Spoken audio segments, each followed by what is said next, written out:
Hey Nerds, today we're going to talk about tungsten, an amazing metal. So of course we have to talk about cheese, because tungsten's mined on King Island, and King Island is also very well known for its cheese and its meat. But there's a problem. The King Island dairy is going to be closed down in mid-2025 after the multinational company Saputo couldn't find a buyer for it. Now, this is a Canadian cheese manufacturer headquartered in Montreal, founded by an Italian-Canadian billionaire called Lino Saputo. In 2023, they turned over 1.5 billion Canadian dollars, and they had about 20,000 employees around the world. Now, this King Island business is about 120 years old, employs nearly 60 people, right, and it has about 7,000 dairy cows. Now, all the farms and all the farmers that tend to them and those people are going to be looking for something else to do. Now, in Australia, Saputo are responsible for some well-known brands like Devondale, Cheer, Cracker Barrel, Liddell's, and Mersey Valley, and a few more. So make an informed buying decision. And of course, these poor coos down there that used to be making milk for these guys, you can't eat them. So I think they're probably going to spend their retirement on the wrong side of one of these, unfortunately. Right, back to tungsten and titanium, I might add. We'll look into that later. So this is an amazing metal, it really is. If you're in a tank and you want to shoot at another tank, you're going to fire one of these. This is a tungsten dart. Look at that, amazing stuff. And when it hits the armour, of course it's so dense it just burns through it. Nasty stuff. And if you want a TIG weld, the T is tungsten. If you want to use these, tungsten carbide is the cutting edge you want.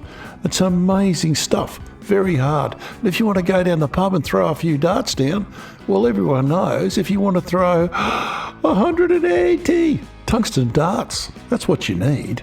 Now, this is scheelite. It glows. It actually fluoresces under ultraviolet. This is tungsten carbide in limestone. And this is a hole in the ground at King Island where they get scheelite. So we'll have a look at this. There's a tunnel there. Look, it used to be underground, not anymore. We'll go into more of that in the video. Sorry, it's a long intro. I apologise. So this is the stuff tungsten carbide tools. These are burrs. I've got a set of these. They're amazing, just amazing. So anyway, as usual, if you dig the vibe, like and subscribe. And let's rock tungsten. Rocking with T-Rocks, he's the man, he'll show you what it means. From our mystic shores to outback sands. Rocks, he's your guide to our ancient land. He's your guide to our ancient land.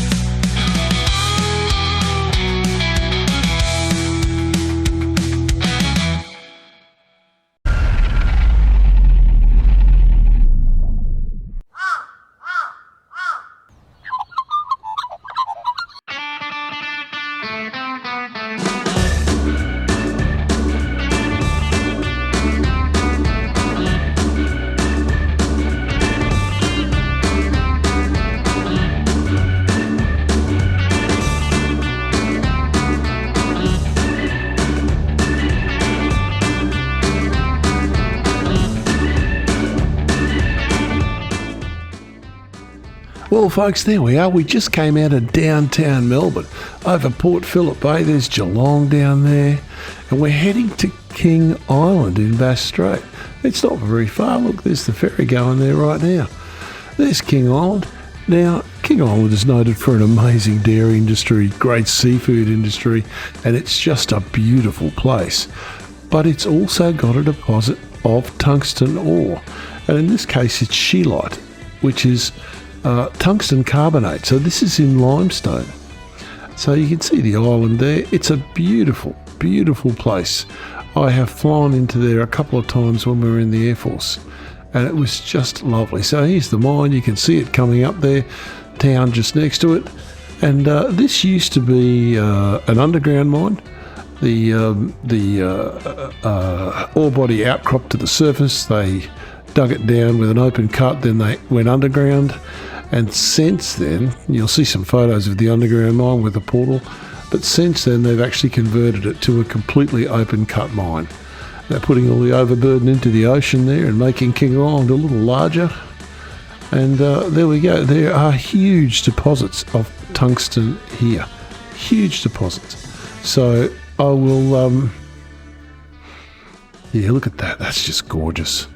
I tell you, all that black stuff is the rock that's got the scheelite in it. Anyway, let's have a look at the ore itself.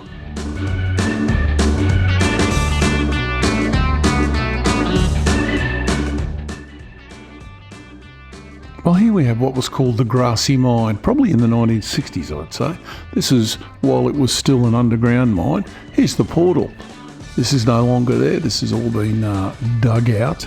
And you can see the type of rock they're in here. This is a very old rock. We'll look at that in a minute. When I say very old, I mean older than anything you've seen in southeast Queensland, that's for sure. So it's a dolerite, a dollar stone. And it can contain petroleum, so yeah, don't tell anyone. Petroleum industriate, who'd have thought? Here's the rock, and the white bits are the calcium tungstate. This is where the tungsten is. So they crush it all up and they get it out.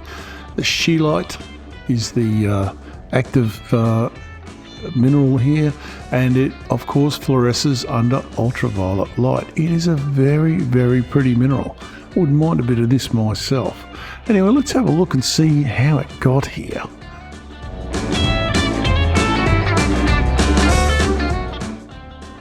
So here we are, folks, the last glacial maximum, about 24,000 years ago.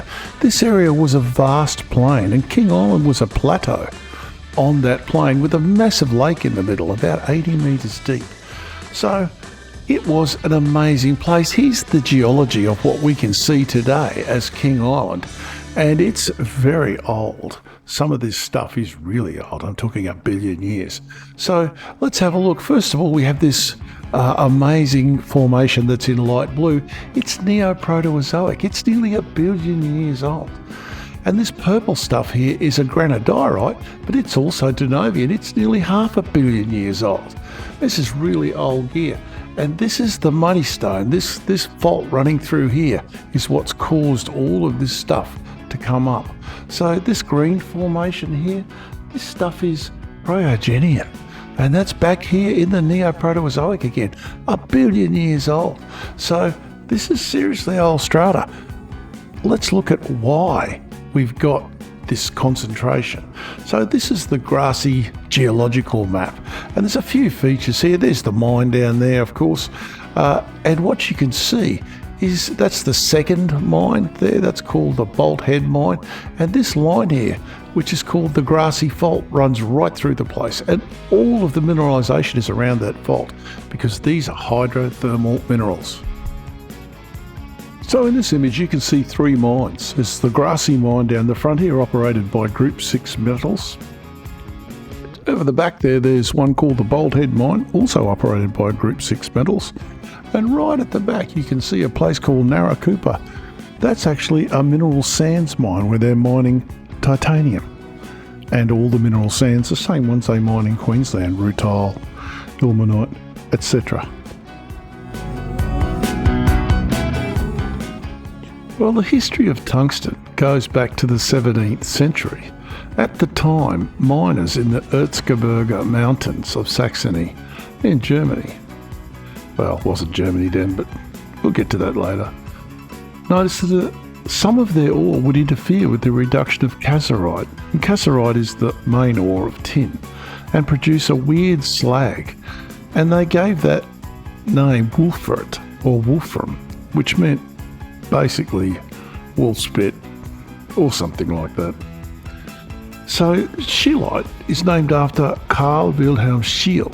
He's a Swedish chemist who discovered tungsten in 1781. Well, he certainly discovered tungstic acid, but he never reduced it to a metal, but he did get to name it. The name tungsten comes from the Swedish words tung, meaning heavy, and sten, meaning stone. In 1783, just a few years later, a couple of Spanish chemists managed to also extract tungstic acid from wolframite, and later that year they were able to reduce that acid to a metal for the first time using charcoal.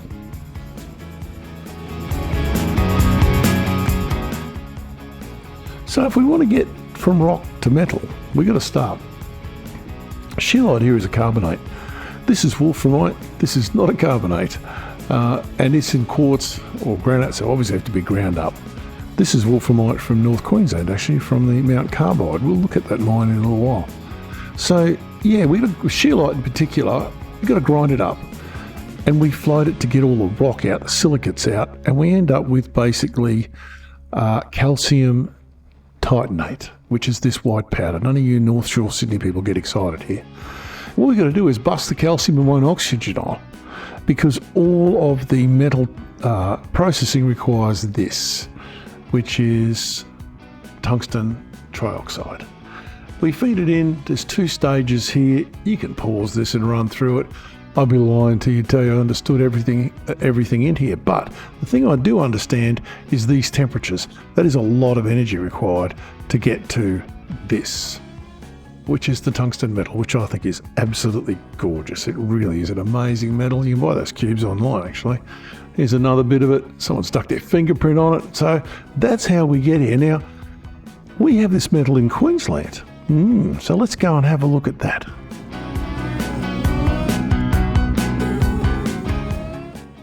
Now, all the mines in Queensland currently produce this stuff, wolframite. Now, wolframite is different to selenite. It is an iron manganese tungsten oxide. Now, to get it to tungsten trioxide, you just have to boil it up in an alkaline fluid to break it down, simplifying a process. So apart from that, it's identical to the process I just showed you. So here we are up above God's country, Australia. Cyclone forming up there, look at that. Became Cyclone Alfred for you guys in the future. So we're just going to zoom down because all of these deposits are in North Queensland. In fact, they're in far North Queensland, in the volcanic country up there because of the hydrothermal nature of tungsten. So we're coming down, zooming into the beautiful part of the world, Cairns there, and in behind Cairns there is a tungsten mine right there called Wolfram Camp Mine. Just above that, there's another one called Mount Carbide. Both of these are currently active, and they're both processing each other's ore, so that's pretty fun. Up north, there's some islands, and the Howick Island group up there, they mine tin and tungsten. So we'll just drop into the islands for now, because, you know, we can. Look at that. I never get used to seeing Cape York Peninsula from space. It's just amazing. So this is a little island called Howick Island. You can guess the bits that were mined. Was an alluvial deposit. They found tin here, and in amongst the tin there was wolframite. They got about half a tonne of tin and about a quarter of a tonne of wolframite, which apparently was quite a lot in those days. This is in the 1920s, I might add. And over here there's another island called Noble Island, and on Noble Island they found tin, they found gold, and they found wolframite. And there's still wolframite there in granite veins. And I'll show you some images of the mine there, what's left of it anyway. So this is just a great big lump of granite basically sticking up out of the ocean. It's not that big actually, it's quite a small lump of granite. And as usual, the miners have left all their garbage all over it, as they do everywhere. And there we go. It's just a beautiful bit of gear. It is on the way to absolutely nowhere. This is north of Lizard Island, halfway to Princess Charlotte Bay. So on the way to nowhere, people do go and visit it. I pull back, I'll show you where it is. And there's the beautiful barrier reef. So what we might do now is we'll go and have a look at these 2 mines on these islands to start with. And then we'll have a look at Mount Carbide and Wolfram Camp Mine in Queensland, producing tungsten today. Not these islands, by the way. They haven't been mined for years.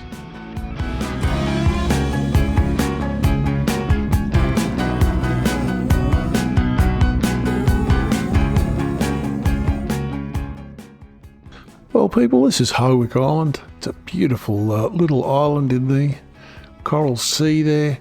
2 big granite outcrops you can see there. Both were mined for tin and for wolframite.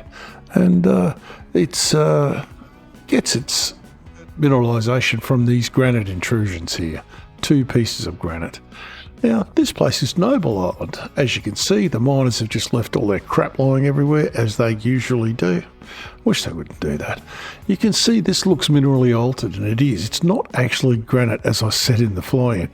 It's minerally altered grey wacky, so it's being cooked by an adjacent granite. Here's the mine. They dug in looking for tin, of course, but they found wolframite and they found gold. So, yeah, it was interesting. And it's interesting because it's so small.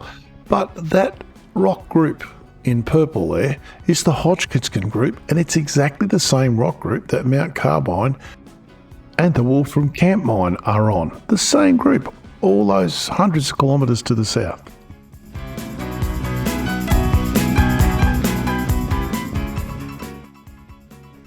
Well, peeps, Mount Carbide, yet another set of rock terraces in a remote location with some weird coloured water. Well, not for long, not for long. EQ Resources own this now, and this is what it's up to. They are firing this thing back up and getting into this wolframite because they're on a very good deposit here. They estimate they've got 30 megatons of high-grade ore. Just look at the rock face in front of these guys. Look at the quartz stringers in it.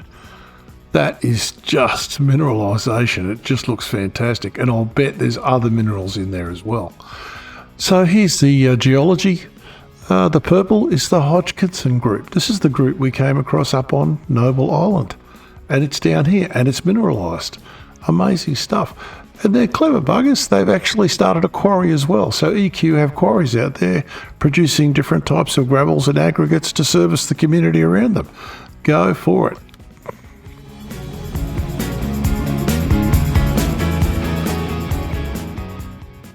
So here's the Wolfram Camp mine back in the 1920s. It's been here a long time. They've been mining molybdenum and tungsten here for a really long time. Now they don't mine here anymore.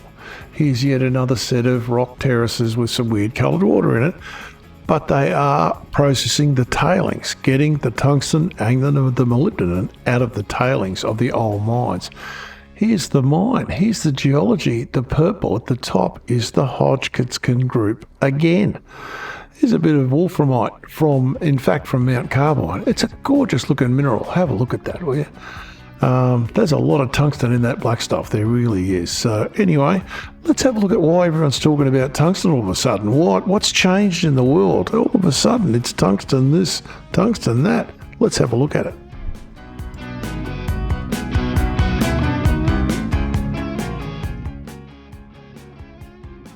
So this graph gives us the world's reserves of tungsten. China, that's actually 190 times 10,000 metal tonnes.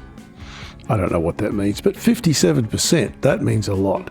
Canada, 9%, Russia, 8%, Vietnam, 10%, Britain, 2%, Portugal, 0.42%, and on it goes.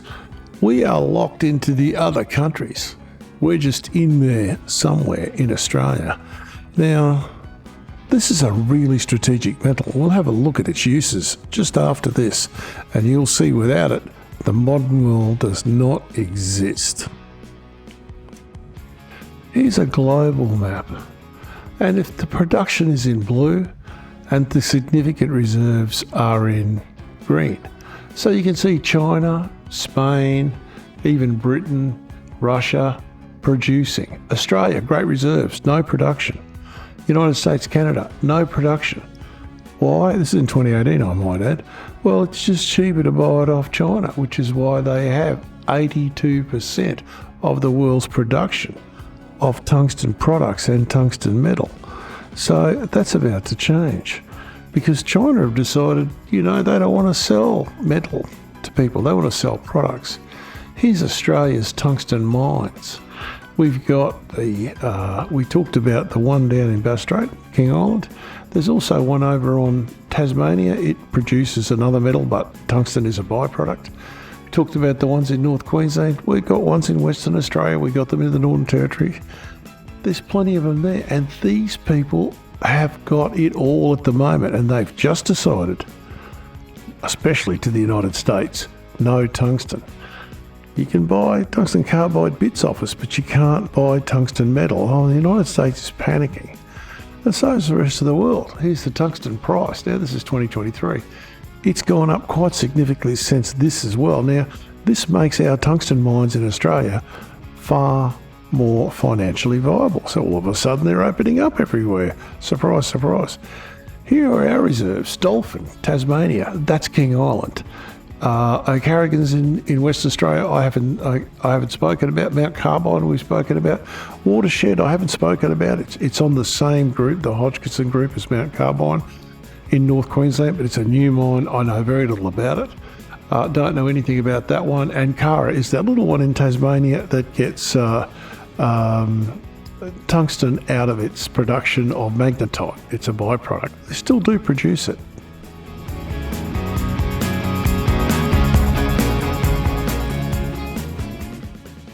So once we've dug all the holes and we've done all the processing and we've got the metal, what is it good for? Well, absolutely everything. So let's have a look at this. First of all, this is a very, very useful metal. It has a melting point of 3,422 degrees C. That's really, really high. It boils at nearly 6,000 degrees C. So that's an extremely useful bit of gear. Its density is 19.254 grams per cubic centimetre. Water is 1 gram per cubic centimetre. So that should tell you what's going on there. It's a very useful metal. It's corrosion resistant. It's extremely strong. It's the only thing stronger than this is a metal. Actually, I don't think there is a metal that's stronger than this. Just diamond and an alloy of this called tungsten carbide, which we'll have a look at right towards the end. So let's now have a look at the practical purpose for this amazing, amazing metal.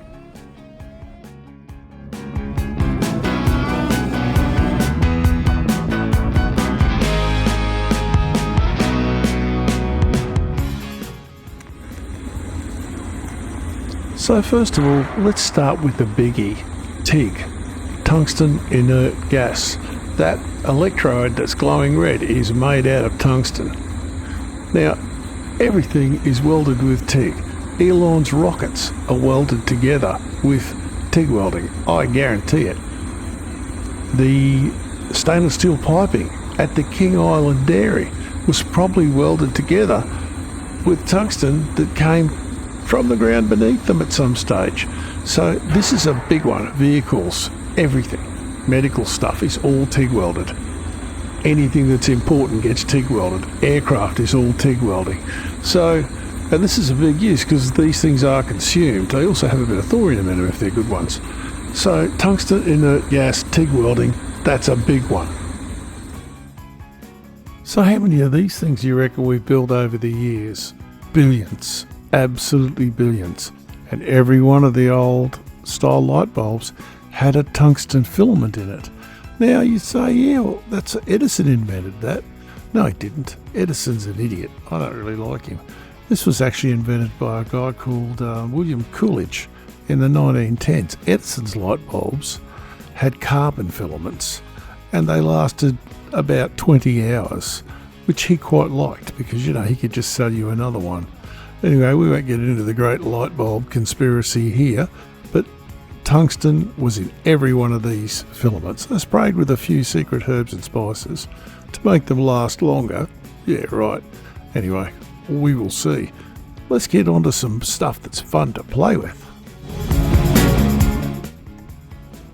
So if you're down the pub, you're going to throw a few down. You want tungsten darts, of course, because they're nice and heavy.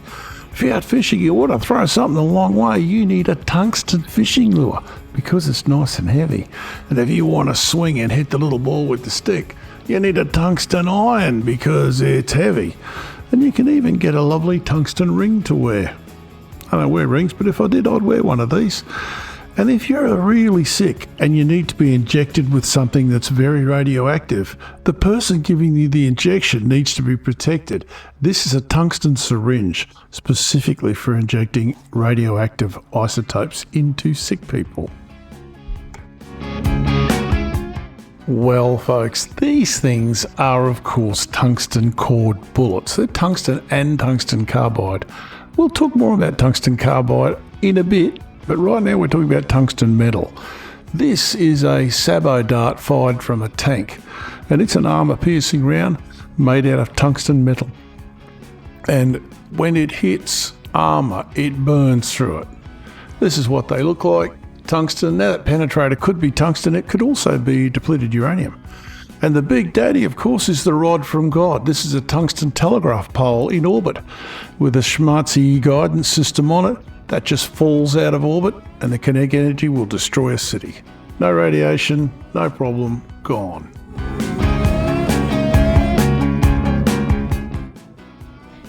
Well folks, the second bit of this video I was going to talk about this, tungsten carbide, but it's a huge subject and it'll need a video by itself.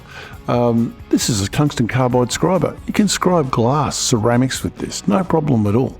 These are tungsten carbide cutting tools to go in lathes from China, from Temu, these ones actually. Oh, how good they are. These are tungsten carbide rotary cutters for mills. You'll see one of these in actions in a few minutes. But the big use of tungsten carbide people forget about is the balls in the tips of ballpoint pens. Every ballpoint pen contains one of these, a tungsten carbide ball, and that's a lot of tungsten carbide. So here's the patented mechanism for how it works, how the ink can get onto the ball and the ball remains captured. It's just amazing. And here it is in action with a little tiny bit of ink seeping out around the rim there, keeping it going. So if you've got a tungsten carbide tip, you can drive it into carbon steel like butter. Look at this stuff. I can smell this. I remember this pretty well actually. I've never done a deep cut like that. I was never brave enough. But this is what tungsten carbide does. It revolutionised the machining industry. High-speed steel is nothing compared to tungsten carbide when it comes to machining, particularly hard metals like steel. Aluminium, not so much. Brass, not so much. But steel in particular, tungsten carbide, you can machine very hard tool steel with this stuff. No problem at all. And if you do give it a bit of willy, you'll actually make the chipping so hot they're incandescent like this. So most of the world's tungsten metal is used to make tungsten carbide. So we'll do a complete video on that, how it was invented and how it's processed, because it is pretty interesting for sure. So anyway, that's tungsten. I found it extremely interesting. I hope Australia gets its finger out and starts making tungsten metal here, not just producing concentrates and selling them overseas by the 100-ton box, you know. Anyway, I hope you've enjoyed this. If you dig the vibe, please like and subscribe. And until next time, you know what I'm going to say. Geology rocks. Keep rocking. T-Rocks out. Albert Einstein. What kind of a name is that for a scientist? It may be the key to the whole plan. Get it? Got it. Good.